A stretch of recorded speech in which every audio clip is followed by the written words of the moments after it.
शादी के 6 साल सुनने में ये समय बहुत बड़ा नहीं लगता, लेकिन किसी भी रिश्ते की असली परख इन्हीं सालों में होती है। शुरुआती दिनों का उत्साह, हंसी मजाक, रोमांच सब धीरे धीरे दिनचर्या में बदल जाते हैं और मेरे लिए भी यही हुआ था। मैं संध्या हमेशा से एक सपने देखने वाली लड़की थी। कॉलेज के दिनों में मैंने कई बार अपने दोस्तों से कहा था कि मेरी शादी ऐसे इंसान से होनी चाहिए जो मुझे सरप्राइज दे, हाथ पकड़कर देर रात सड़कों पर घुमाए, कभी बिना वजह है ननसाए और मेरी हर छोटी बड़ी इच्छा को समझे। मुझे लगता था कि शादी का मतलब है फिल्मी कहानियों जैसा प्यार, लेकिन किस्मत ने मुझे अजय से मिलवाया। अजय एक साधारण बैंक कर्मचारी। उनकी दुनिया बहुत सीमित थी, ऑफिस, घर और बच्चे। न पार्टी, न एडवेंचर, न कोई बड़ी ख्वाहिश। वो मुस्कुराते थे, लेकिन उनकी मुस्कान में वो चमक नहीं थी जिसकी मैं तलाश करती थी। शुरुआत में मैंने खुद को समझाया, प्यार तो निभाने का नाम है, धीरे धीरे सब ठीक हो जाएगा। लेकिन वक्त बीतता गया और मुझे लगा कि हमारी शादी बस एक औपचारिक रिश्ता बनकर रह गई है। अजय अक्सर मुझसे बस तब करीब आते जब उन्हें शारीरिक जरूरत होती। उनके लिए शायद यही प्यार था और मेरे लिए वो महज एक जिम्मेदारी। मैं सोचती, क्या हर लड़का यही चाहता है? क्या शादी का मतलब सिर्फ यही है? मैं उन्हें नजरअंदाज करने लगी। उनकी छोटी छोटी कोशिशें भी मुझे खटकने लगी। अगर वो बच्चों के साथ खेलते हुए थक जाते तो मैं ताना मार देती, इतनी सी देर में थक गए? मैं दिन भर काम करती हूँ, मुझे तो कभी थकान नहीं होती। अगर वो मेरी ड्रेस पर राय देते, संध्या थोड़ा ध्यान दिया करो, तो मुझे लगता वो मेरी आजादी छीन रहे हैं। धीरे धीरे मेरे मन में अजय की छवि एक उबाऊ पति की बन गई। एक शाम की बात है, मैं आईने के सामने खड़ी होकर मेकअप कर रही थी। मुझे एक सहेली की पार्टी में जाना था। रेड ड्रेस पहन रखी थी जिसे मैं हमेशा से पसंद करती थी। तभी अजय कमरे में आए और बोले, संध्या ये ड्रेस थोड़ी ज्यादा छोटी नहीं लग रही? बाहर सबकी नजरें होंगी। मैंने झुंझलाकर जवाब दिया, तो क्या करूं, घर में घुटन भरी जिंदगी बिताऊं? तुम्हें क्या पता फैशन क्या होता है? अजय चुप हो गए। उन्होंने बस हल्की सी मुस्कान दी और बच्चों को देखने बाहर चले गए। लेकिन उस मुस्कान के पीछे छिपा दर्द मैं देख ही नहीं पाई। मेरे लिए अजय की मौजूदगी जैसे पृष्ठभूमि की आवाज थी, हमेशा होती थी, पर मैं ध्यान नहीं देती थी। सुबह सुबह उनकी चाय बनाने की आवाज, बच्चों को स्कूल भेजने से पहले उनका कहना, जल्दी करो वरना बस छूट जाएगी, और रात को उनके खर्राटे, ये सब मुझे खटकते थे। मुझे लगता था काश मेरी शादी किसी ऐसे आदमी से हुई होती जो मुझे रोमांचक जिंदगी देता, कोई जो मेरे लिए कुछ अलग करता। मुझे ये समझने में बिल्कुल देर नहीं लगी कि मेरे लिए अजय सिर्फ एक जिम्मेदारी बन गए थे, वो जिम्मेदारी जो समाज ने मुझे दी थी। लेकिन मुझे क्या पता था कि ये जिम्मेदारी ही मेरी सबसे कीमती दौलत है और एक दिन जब वो छूट जाएगी तो मेरी पूरी दुनिया बिखर जाएगी। अजय की जिंदगी बहुत सीधी थी। सुबह 6 बजे उठना, बच्चों को तैयार करना, चाय बनाना, अखबार के पन्ने पलटना और फिर ऑफिस के लिए निकल जाना। शाम को थके हारे घर लौटना, बच्चों के साथ खेलना और फिर अगले दिन की तैयारी करना।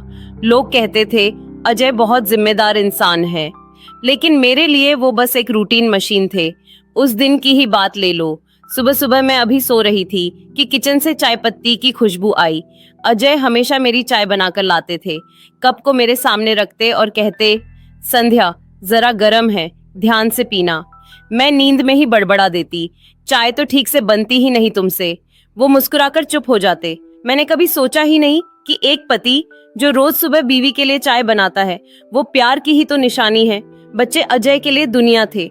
ऑफिस से लौटते ही वो दोनों को गोद में उठाकर घुमा देते, कभी खिलौने लाते तो कभी चॉकलेट। लेकिन जब थकान से उनका सिर भारी हो जाता और वो सोफे पर लेट जाते तो मैं कह देती, बच्चों के साथ खेलने में भी आलस आता है तुम्हें। उनकी आंखों में हल्की सी उदासी उतर जाती, लेकिन उन्होंने कभी जवाब नहीं दिया। शायद वो जानते थे कि घर की शांति के लिए चुप रहना ही बेहतर है। मुझे याद है एक बार मेरी सहेली ने अपनी नई साड़ी की तारीफ की। मैंने ताना मारा, देखा लोग अपने पति से कितनी महंगी साड़ियाँ खरीदवाते हैं और एक तुम हो हमेशा बचत की बात करते रहते हो। अजय ने बहुत शांत स्वर में कहा, संध्या मैं चाहता हूँ कि हमारी बचत इतनी हो कि कल बच्चों की पढ़ाई और तुम्हारा भविष्य सुरक्षित हो। अभी तो जिंदगी लंबी है। उस पल मुझे लगा ये आदमी रोमांस नहीं जानता। लेकिन सच ये था कि उसका रोमांस जिम्मेदारी में छुपा था। कभी कभी वो मुझे अचानक से फल ला कर देते और कहते, आज तुम्हें याद किया तो सोचा ये ले आऊं, और मैं हंसकर कहती, फलों से कोई याद करता है क्या? वो फिर भी मुस्कुरा देते। उनकी मुस्कान कितनी सच्ची थी, लेकिन मैं उस सच्चाई को समझने के लिए तैयार ही नहीं थी। अजय ने कई बार कोशिश की कि मैं खुश रहूं।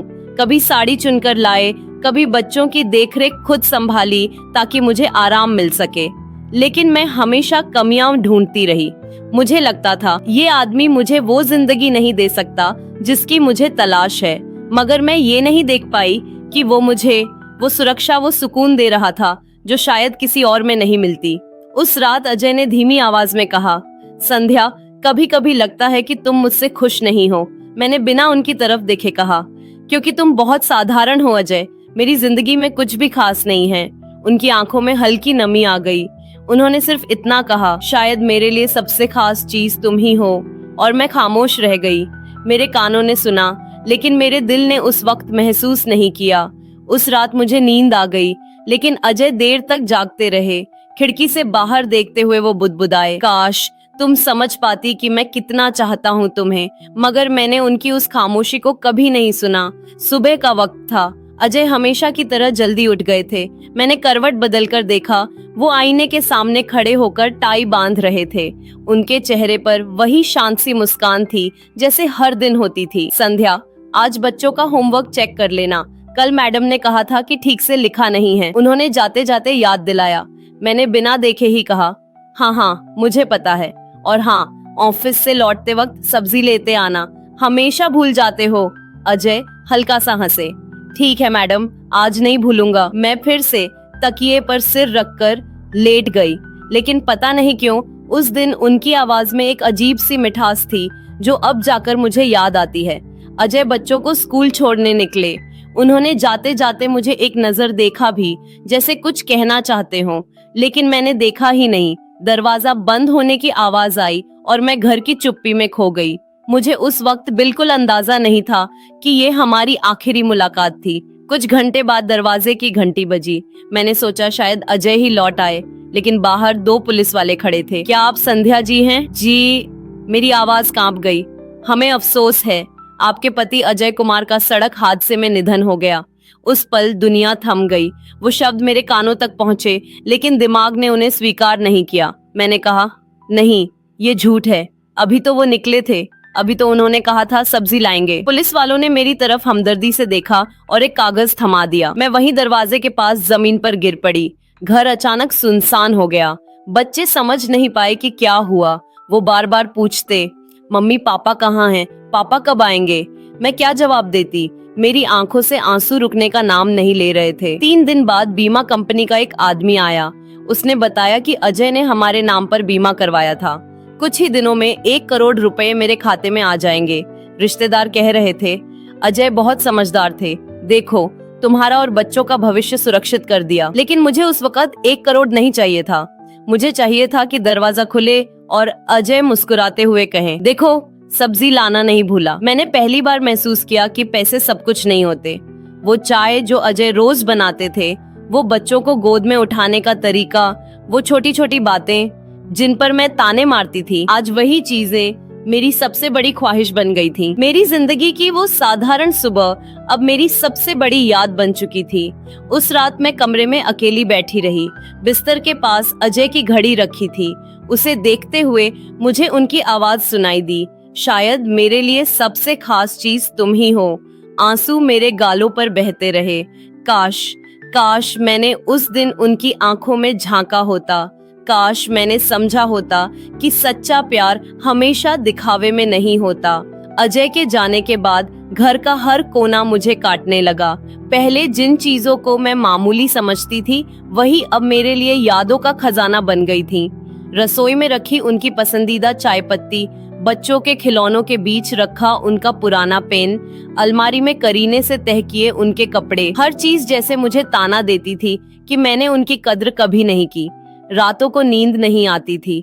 मैं अक्सर खिड़की के पास बैठकर सोचती, अगर उस दिन मैंने उन्हें रोक लिया होता, अगर मैंने प्यार से मुस्कुराकर कहा होता कि जल्दी लौट आना, शायद किस्मत कुछ और होती। लेकिन किस्मत के सवालों का कोई जवाब नहीं होता। बच्चों की मासूम बातें मुझे और तोड़ देती। मम्मी, पापा कल आएंगे ना? उन्होंने कहा था कि हम पार्क चलेंगे। मैं चुप हो जाती, उन्हें सीने से लगाकर रोने लगती। क्या बताती कि उनका वादा अब कभी पूरा नहीं होगा। बीमा के पैसे आ गए थे। बैंक मैनेजर ने दस्तखत करवाते हुए कहा, मैडम, अब आपको चिंता करने की जरूरत नहीं, आपका और बच्चों का भविष्य सुरक्षित है। मैंने उसकी आंखों में देखा और मन ही मन सोचा, भविष्य सुरक्षित? जब वर्तमान ही खाली हो गया हो तो भविष्य किस काम का। मैंने कई बार अलमारी खोली, अजय की शर्ट निकालकर अपने चेहरे से लगाई। उनमें अभी भी उनकी खुशबू थी, हल्की सी पसीने और परफ्यूम की मिली जुली गंध। वही खुशबू जिस पर मैंने कभी ध्यान ही नहीं दिया था। आज वो खुशबू मेरे लिए सबसे कीमती थी। धीरे धीरे मुझे समझ आने लगा कि अजय का प्यार कैसा था। वो न तो फिल्मों वाला रोमांस जानते थे, न बड़े बड़े सरप्राइज। उनका प्यार सादगी में था। सुबह की चाय, बच्चों की हंसी, मेरा ख्याल रखना और ये यकीन दिलाना कि मैं हूँ तुम्हारे साथ। मैंने हमेशा शिकायत की कि उन्होंने मुझे खास महसूस नहीं करवाया, लेकिन अब एहसास हुआ कि उनकी मौजूदगी ही मेरी सबसे बड़ी खासियत थी। एक दिन पड़ोसन मुझसे मिलने आई। वो बोली, संध्या जी, अजय जी जैसे पति हर किसी को नहीं मिलते। हमेशा आपकी तारीफ करते थे, कहते थे मेरी संध्या सबसे अच्छी है। मेरी आंखों से आंसू छलक पड़े। मैंने सोचा, मैंने कब उनकी तारीफ की थी? कब मैंने कहा था कि अजय तुम सबसे अच्छे हो? कभी नहीं। मैंने तो बस कमियां निकाली, ताने दिए। और अब जब वो नहीं रहे तो शब्द मेरे अंदर ही घुटकर रह गए। रात को अकेली लेटते हुए मैं अक्सर उनके कहे हुए छोटे छोटे वाक्य याद करती। ध्यान रखना, ज्यादा देर मत जागना। संध्या, बच्चों को सर्दी से बचाना। तुम थक गई हो तो मैं बना दूंगा खाना। ये सब बातें जो मुझे पहले रोक टोक लगती थीं, अब मुझे एहसास दिलाती थीं कि ये उनकी मोहब्बत की भाषा थी। मैंने खुद से कहा, अगर जिंदगी ने दोबारा मौका दिया तो मैं हर छोटी बात की कद्र करूंगी। अब शिकायत नहीं करूंगी, अब समझूंगी। लेकिन फिर खामोशी छा जाती, क्योंकि जिंदगी कभी दूसरा मौका नहीं देती। दिन हफ्तों में बदल गए, हफ्ते महीनों में। अजय के बिना घर चल रहा था, लेकिन भीतर से मैं जानती थी कि सब कुछ अधूरा है। मैंने अब ताने देना बंद कर दिया था। बच्चों से अगर कुछ गलत हो जाता तो मैं तुरंत डांटने के बजाय धैर्य से समझाती। शायद मन में यही डर था, कहीं मैं भी उनके सामने वैसी ही कठोर न बन जाऊं जैसे अजय के सामने खुद को महसूस करती थी। एक बार मोहल्ले की कुछ औरतें घर आईं। चाय पर गप्पें शुरू हुईं। एक ने कहा, मेरे पति तो बिल्कुल काम के नहीं, न गिफ्ट लाते हैं, न कहीं घुमाते हैं, बस ऑफिस और सोना। दूसरी ने हंसते हुए जोड़ा, हाँ, मर्दों को बस एक ही चीज चाहिए होती है, औरत का शरीर, और कुछ समझ ही नहीं आता इन्हें। बाकी सब औरतें हंस पड़ी, लेकिन मैं चुप रही। उनके शब्द जैसे मेरे दिल में कांटे बनकर चुभने लगे। कुछ देर बाद मैंने धीरे से कहा, नहीं बहन, बात वैसी नहीं है। हर पति सिर्फ शरीर के पीछे नहीं भागता। कई बार उनका प्यार बहुत साधारण होता है, इतना साधारण कि हमें दिखाई ही नहीं देता। लेकिन जब वो आदमी चला जाता है तो समझ आता है कि वही साधारण बातें हमारी असली खुशी थी। कमरे में अचानक खामोशी छा गई। सबकी निगाहें मेरी तरफ थीं। मैंने गहरी सांस ली और आगे कहा, मेरा अजय भी साधारण था, रोमांटिक नहीं था, गिफ्ट्स नहीं देता था, लेकिन वो सुबह मेरी चाय बनाता था, बच्चों को गोद में उठाता था, हमेशा बचत की चिंता करता था ताकि हमारा भविष्य सुरक्षित रहे। मैंने कभी उसकी कद्र नहीं की, और आज जब वो नहीं है तो वही सादगी मेरी सबसे बड़ी दौलत है। मेरे गालों पर आंसू बह रहे थे। औरतें अब हंस नहीं रही थीं। उनमें से कई की आंखें नम हो गईं। उस दिन के बाद मैंने ठान लिया, मैं हर औरत को यही सच बताऊंगी कि रिश्तों की अहमियत समझो। छोटी छोटी शिकायतों के चक्कर में अपने पति की अच्छाई मत भूलो। धीरे धीरे मैं बच्चों के लिए भी ताकत बन गई। मैं उन्हें अजय की कहानियां सुनाती, कैसे वो थककर भी उनके लिए खिलौने लाते थे, कैसे उन्हें गोद में उठाकर हंसाते थे। बच्चों की आंखों में चमक आ जाती। मम्मी, पापा बहुत अच्छे थे ना? मैं मुस्कुराकर कहती, हाँ, बहुत अच्छे। अब जब मैं बाजार जाती हूँ और साड़ी की दुकान के सामने खड़ी होती हूँ तो याद आता है कि अजय अक्सर मेरी पसंद देखकर खरीदते थे। पहले मैं कहती थी, तुम्हें फैशन का क्या पता, लेकिन अब जब कोई नई साड़ी हाथ में आती है तो मैं मन ही मन उनसे कहती हूँ, देखो अजय, आज मैंने अपनी पसंद से ली है, लेकिन तुम्हारी दी हुई हर साड़ी मुझे मेरी जान से प्यारी है। मेरे लिए अब जिंदगी का मतलब बदल चुका था। प्यार अब बड़े बड़े इजहार या महंगे तोहफों में नहीं, बल्कि उन छोटे छोटे लम्हों में था जिन्हें मैंने कभी नजरअंदाज किया। मैंने हर औरत से कहना शुरू कर दिया, अपने पति की कद्र करो। मत सोचो कि वो रोमांटिक क्यों नहीं है या महंगे तोहफे क्यों नहीं लाता। सोचो कि वो तुम्हारे लिए हर दिन क्या क्या करता है, क्योंकि जब वो चला जाता है तो सिर्फ खालीपन और पछतावा रह जाता है। आज अजय की तस्वीर मेरे कमरे की दीवार पर टंगी है। उस तस्वीर को देखते हुए मैं रोज उनसे कहती हूँ, अजय अब समझ गई हूँ, तुम्हारी सादगी ही मेरी सबसे बड़ी ताकत थी। काश मैं ये पहले समझ पाती। और उस तस्वीर की मुस्कान मुझे जवाब देती है, संध्या देर से सही, लेकिन तुमने सच को पहचान लिया। समय किसी का इंतजार नहीं करता। दिन बीतते गए, दुख की चुभन वैसी ही रही, लेकिन उसके साथ जीना मैंने सीख लिया। अब मैं हर सुबह बच्चों के साथ उठती हूँ, उन्हें तैयार करती हूँ और चाय बनाती हूँ। कप में चाय डालते ही अनायास अजय की मुस्कान सामने आ जाती है। लगता है जैसे वो अभी भी पास खड़े हैं और कह रहे हो, संध्या ध्यान रखना, गरम है। मैं चाय को होंठों से लगाती हूँ और मन ही मन सोचती हूँ, हाँ अजय अब मैं ध्यान रखती हूँ तुम्हारी हर बात का। रिश्तेदार कहते हैं कि मैंने बहुत हिम्मत दिखाई है, लेकिन मैं जानती हूँ कि ये हिम्मत मेरी नहीं बल्कि अजय की यादों की है। उनकी यादें ही मुझे टूटने नहीं देती। एक दिन मोहल्ले में एक शादी थी, मैं भी बच्चों को लेकर गई। वहाँ दुल्हन की सहेलियां अपने अपने पति की कमियां गिना रही थी। कोई कह रही थी वो मुझे गिफ्ट ही नहीं देता, कोई कह रही थी हमेशा काम में डूबा रहता है, कोई कह रही थी बस शरीर का भूखा है। मैं मुस्कुराई, फिर धीरे से बोली, शिकायतें करना आसान है, लेकिन जब वही इंसान चला जाता है तो समझ आता है कि उसकी हर आदत, हर छोटी सी बात भी कितनी अनमोल थी। मेरे पति भी बहुत साधारण थे, लेकिन उनकी सादगी ही मेरी सबसे बड़ी दौलत थी। याद रखो बहनों, जब तक तुम्हारा पति तुम्हारे साथ है तब तक उसकी कद्र करो, क्योंकि कल को जब वो न रहे तो सिर्फ पछतावा और खालीपन बचेगा। मेरे शब्दों ने सबको खामोश कर दिया। कई औरतों की आंखों में आंसू थे। रात को घर लौटकर मैं बच्चों को सुला रही थी। बड़े बेटे ने अचानक पूछा, मम्मी पापा हमें छोड़कर क्यों चले गए? मेरे गले से आवाज नहीं निकली। मैंने उसे सीने से लगा लिया और बोली, बेटा पापा कहीं गए नहीं, वो तो यही हैं, हमारी हर मुस्कान में, हमारी हर सांस में। जब भी हम एक दूसरे का ख्याल रखेंगे पापा हमारे साथ होंगे। बच्चे मासूमियत से मुस्कुरा दिए और मुझे लगा अजय भी कहीं आसमान से हमें देख रहे हैं। अब मैंने अपनी जिंदगी का मकसद तय कर लिया था।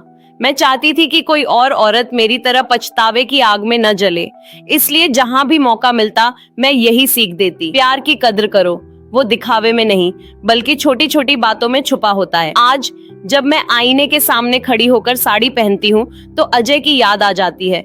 मैं खुद से कहती हूँ, देखो अजय आज मैंने वही साड़ी पहनी है जो तुम्हें पसंद थी, और दिल में एक सुकून उतरता है, क्योंकि अब मैं समझ चुकी हूँ कि प्यार का मतलब हमेशा रोमांच या महंगे तोहफे नहीं होते। प्यार का मतलब है सुरक्षा, सुकून और वो एहसास कि कोई तुम्हारे लिए जी रहा है। अजय की तस्वीर अब मेरे कमरे की दीवार पर नहीं, मेरे दिल पर टंगी है। मैं हर दिन उससे कहती हूँ, अजय अब मैंने तुम्हें समझ लिया है। अब मैं किसी को भी ये भूल नहीं करने दूंगी कि प्यार सिर्फ शरीर या दिखावे का नाम है। असली प्यार सादगी में है, जिम्मेदारी में है। और उस खामोश तस्वीर की मुस्कान मुझे जवाब देती है, संध्या तुमने आखिरकार सच को पहचान लिया। तो दोस्तों ये कहानी हमें सिखाती है कि जिंदगी हमें हमेशा दूसरा मौका नहीं देती, इसलिए जब तक अपने प्रियजन साथ हैं उनकी कद्र करो, शिकायतें छोड़ो और उनकी छोटी छोटी कोशिशों को समझो, क्योंकि जब वो चले जाते हैं तो बस पछतावा और खालीपन रह जाता है। और यही जीवन की सबसे बड़ी सीख है, सच्चा प्यार छोटी छोटी बातों में छुपा होता है। उसकी कद्र करो जब तक वो तुम्हारे साथ है। तो फ्रेंड्स, अगर आपको मेरी ये कहानी पसंद आई हो तो please like, share, comment and subscribe my channel. Thank you.